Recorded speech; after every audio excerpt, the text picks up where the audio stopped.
네, 오늘 이 뉴스 시작하겠습니다. 직장 상사가 부하 직원에게 그만 먹어라, 살찐다라는 말을 했다면 성희롱일까요? 아닐까요? 여직원이 동료가 준 바나나를 먹으려는 순간 다른 사람은 먹어도 되는데 너는 살찌니까 안 된다고 말한 남자 상사.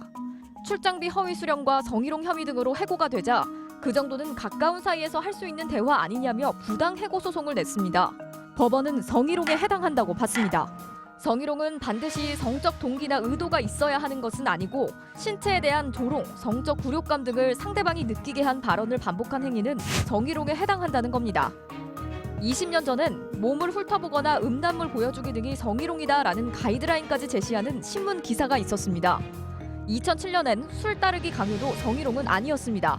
이 커피는 역시 여자 손맛을 타야 제맛인데 안 그러냐? 이런 발언들도 예사였죠. 하지만 이젠 달라졌습니다.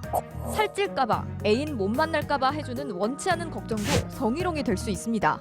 상대방이 불쾌했다고 하면 성희롱이라고 생각합니다. 배가 나왔네. 남자들끼리 또 얘기하면 사실 기분이 나쁘죠. 외모 비하나 뭐 그런 것도 다 성희롱에 포함이 된다고 생각을 해요.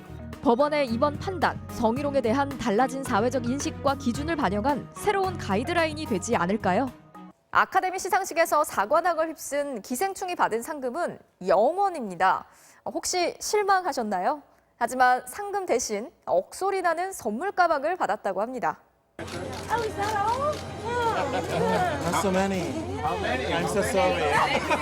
너무 많이 받아 미안한 오스카 트로피는 순금은 아닙니다. 주석과 구리로 만들어 도금만 하는 건데 제작비는 40만 원 정도 든다고 합니다. 봉준호 감독은 상금 대신 2억 6천여만 원 상당의 선물 가방을 받았습니다.